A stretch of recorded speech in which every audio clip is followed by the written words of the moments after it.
আগে মসজিদ ছিল মাটি, তাদের ঈমান ছিল খাঁটি।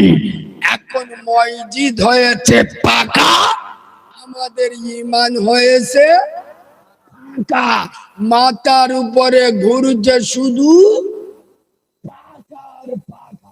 এই দেখো করিম সবে বরাতে নামাজ পড়তে গিয়ে সারা বছর যায় তো, ঠান্ডার সময় পাকা চালা দিকে মাইক চাইলে দেশে মসজিদে বসে সবাই গাপ যাচ্ছে, ওদিকে মাইকি আওয়াজ হচ্ছে। গ্রামের লোক বলতে সালা ইমাম সাহেবের তাল, কিন্তু ইমাম সাহেব তো চালানে, এ তো সারা জীবন মসজিদে যায়নি, সবে বরাত করতে গেছে, এখন পাগাটা চালাতে গিয়ে মাইকি সুইচটা মেরে বসে। মানে কিরাম নামাজি বুঝতে পেরেছে?